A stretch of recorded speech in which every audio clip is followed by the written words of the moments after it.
আলহামদুলিল্লাহ। কাঠগড়া মাওলানা আব্দুল লতিফ ফুরকানি হাফিজিয়া মাদ্রাসা ও এতিমখানা হাফেজ ছাত্রদের দস্তবন্দি উপলক্ষে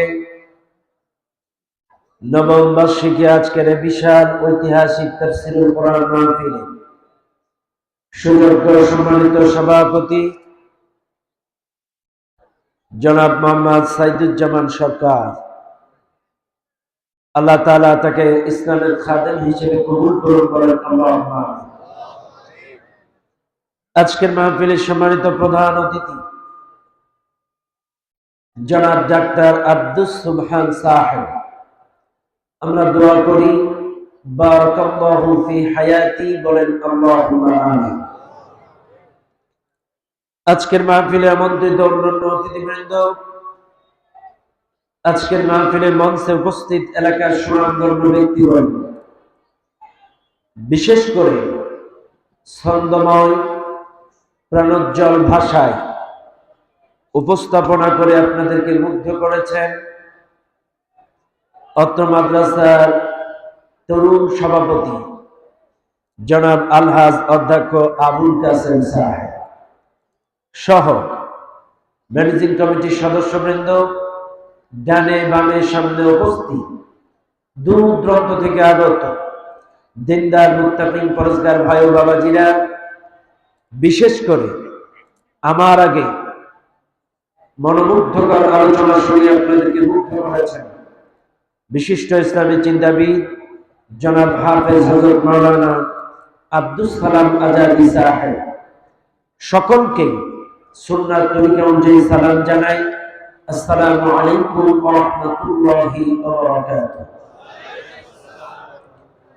সর্বপ্রথম শুকরিয়া আদায় করি সেই আল্লাহ সুবহানাহু ওয়া তাআলার দরবারে, যেই আল্লাহ তাআলা আপনাকে আমাকে অত্যন্ত দয়া করে মায়া করে এই কুরআনুল কারীমের মাহফিলে জান্নাতি বাগানে আসার এবং বসার সুন্দর ব্যবস্থা করে দিয়েছেন। যিনি সে মহান মালিকের দরবারে প্রাণ খুলে সমস্বরে সমবেত আওয়াজে সমবেত চেষ্টায় জীবনের শ্রেষ্ঠ শুকরিয়ার ঝাঁটাটা আল্লাহ তাআলার আরশ আজিমে পৌঁছায় দেয়। চিৎকার মেরে বলুন আলহামদুলিল্লাহ। আরেকটু জোরে বলুন আলহামদুলিল্লাহ। দুরূদ ও সালাম পাঠ করি সে মহান মানবতার মুক্তির দূতের জন্য, যিনি আমার আপনার সকলের কিয়ামতের কঠিন মুসিবতের সময়ের একান্ত সুপারিশকারী প্রিয় নবী নবী মুহাম্মদুর রাসূলুল্লাহ সাল্লাল্লাহু আলাইহি ওয়াসাল্লাম। মাগফিরাত কামনা করি সেই সকল ভাইদের জন্য যারা দ্বীনের জন্য, ইসলামের জন্য প্রাণ দিয়ে শহীদ হয়েছেন। আল্লাহ তাআলা তাদের সকলকেই জান্নাতুল ফিরদাউসের সর্বোচ্চ মর্যাদা দান করুন, বলেন আল্লাহুম্মা আমিন। সম্মানিত ভাইরা, আজ এই মাহফিলে আসতে পেরে আপনারা খুশি না বেজার? আরো জোরে বলেন। একটু পরেই ব্রাজিলের খেলা শুরু, কথা বলেন। একটু পরেই ব্রাজিলের খেলা শুরু। আপনার প্রিয় দল আরেকজনের প্রিয় দল, প্রতিদিন খেলা হচ্ছে। রাত 1টা থেকে 3টা পর্যন্ত জেগে থাকার পরেও প্রিয় দলটা যদি জেতে, আতশবাজি, চকলেটবাজি, কালিবাজি সারাটা রাত এই শীতের মধ্যে মিছিল করেন না? আমার তাদের পক্ষ বিপক্ষে বলছি না, শুধু এতটুকুই বলছি, খেলার জন্য তো রাত 3টা পর্যন্ত জাগলেন, আল্লাহ কোরআনের জন্য কি ঘন্টা 2 থাকতে পারবেন না? ইনশাআল্লাহ সবাই পারবেন। যারা পারবেন না এরা একটাও জবাব দেয়নি, কথা বলেন। সবাই পারবেন? বাস আলহামদুলিল্লাহ। সম্মানিত ভাইরা, একটা ছোট্ট হাদিস বলেই আমি আমার মূল বক্তব্য চলে যাব ইনশাআল্লাহ। তিরমিজি শরীফের হাদিস। রাসূলুল্লাহ সাল্লাল্লাহু আলাইহি ওয়াসাল্লাম মসজিদুন নববীতে আযান হয়ে গেল, আযানের কিছুক্ষণ পরে ইকামত হয়ে গেল। قد قامت الصلاة قد قامت الصلاة الله أكبر الله أكبر لا إله إلا الله তাকবীর শেষ। এখন নিয়ম অনুযায়ী ইমাম সাহেব নিয়ত করবে, তাই তো নাকি? নিয়ম অনুযায়ী ইমাম সাহেব নামাজের নিয়ত বাঁধবে, কিন্তু হুজুর সাল্লাল্লাহু আলাইহি ওয়াসাল্লাম নিয়ত না করে, না বেঁধে মসজিদুন নববী তার ইমামতির জায়গার পাশ দিয়ে একটা ছোট্ট দরজা ছিল, এই দরজা দিয়ে উনি হুজরাখানায় যাইতেন, আবার সময় মতো আইতেন। উনি নিয়ত না করে সব সাহাবারা দাঁড়ানো, আস্তে করে দরজা দিয়ে বাইরে চলে গেলেন। 5 মিনিট 10 মিনিট 15 মিনিট দীর্ঘ সময় চলে যায়, রাসূল নাই নাই নাই। সাহাবারা একে অপরের দিকে তাকায়, কিন্তু কেউ কোনো কথা বলে না। দীর্ঘ সময় নাই, সবাই দাঁড়ানো। আপনারাই কম, আমার আপনার এলাকার মসজিদের ইমাম যদি এটা করতো, এর চাকরি কোন জায়গায়? বটতলায়। কোন জায়গায়? ইমাম সাহেব কথা বলেন। 5,000 টাকার বেতন দেয়, 4 মাস বাকি, তাও হালখাতা করা লাগে। আবার কি মশান কি, এই ওয়াজ করা যাবে না, সেই ওয়াজ করা যাবে না, অথচ নবী নাই নবী নাই। একটা সাহাবারা টু শব্দ করলেন না, কারণ সাহাবারা জানে ইয়া আইয়ুহাল্লাযীনা আমানু লা তারফাউ আসওয়াতাকুম ফাওকা সাওতিন নবী।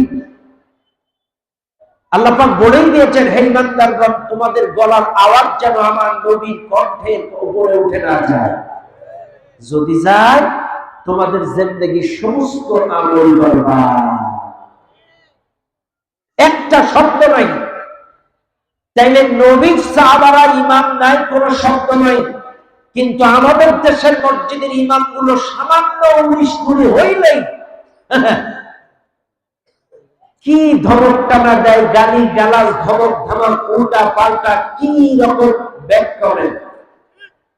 শোনেন, রাসূলের উপরে কথা বললেই যদি তার আমল নষ্ট হয়ে যায়, এদেশের ইমাম, আলেম, খতিব এরাও তো নায়েবে রাসূল। তুমিও সাবধান, তোমারও কিন্তু আমল বরবাদ হয়ে যাবে। কথা বল না কেন? এরাও তো সেই নবীর উত্তরসূরি। কার সাথে কথা বলো, কার সাথে বিয়াদবি করো, অনুসরণযোগ্য বিশ্ববিজয়ী ধর্মীয় নেতৃবৃন্দ, হক্কানি আলেম ওলামার বিরুদ্ধে রাজপথে অনেকেই মিছিল করে, উমুকের 2 গালে জুতো মারে, তালে তালে করে না? কপাল পুরা ব্যাকুল।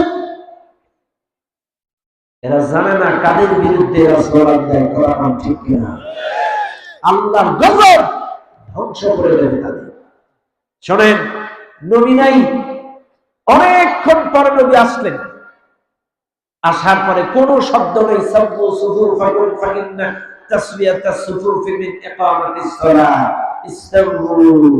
রাসূল কাতা সোজা করতে বললেন, সোজা হয়ে সব ঠিকঠাক করে খাড়ায়া গেলেন। নবীজি নামাজের নিয়ত বাঁধলেন, আল্লাহু আকবার, আলহামদুলিল্লাহি রাব্বিল আলামিন, আর রহমানির রহিম।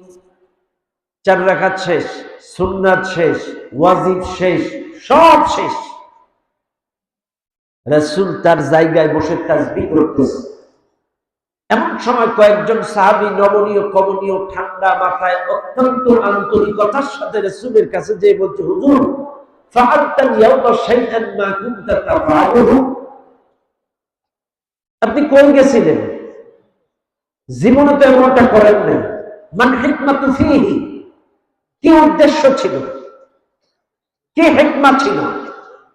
রাসূল বলছে, সাহাবারা, আমি যখন নামাজের নিয়ত বাঁধবো, এমন সময় আমার মাথায় এলো, আজকের সারা দিনের খরচ খরচা করার পরে অতিরিক্ত কয়েকটা স্বর্ণের টাকা আমার বালিশের নিচে আছে। এগুলো আজকের দিনে আমার আর কোনো কাজে লাগবে না। আল্লাহ যদি আমারে বাঁচায় রাখে, এটা আগামীকাল কাজে লাগতে পারে। এই জন্য আমার চিন্তা হলো আমার বালিশের নিচে স্বর্ণের টাকা, আর আমি নামাজের নিয়ত করে আল্লাহরে কেমনে বলবো ইয়্যাকা না'বুদু ওয়া ইয়্যাকা নাস্তাঈন, তোমার গোলামি করি, তোমারই সাহায্য চাই, এ কথা আমি কেমনে বলবো আমার বালিশের নিচে স্বর্ণের টাকা রেখে? এ কথা আমি বলতে পারবো না। বালিশের নিচে স্বর্ণের টাকা রেখে আল্লাহর কাছে সাহায্য চাওয়া আমার হবে না। এজন্য আমি নিয়ত না করে বাইরে চলে গেলাম। ওই স্বর্ণের টাকাগুলো যাকে যাকে দান করতে মানায় তাকে তাকে দিয়ে নিশ্চিন্তায় ফ্রেশনেস হয়ে খালি চিন্তায় আমি এসে আল্লাহর সামনে দাঁড়ালাম এবং আল্লাহর কাছে সাহায্য চাইলাম।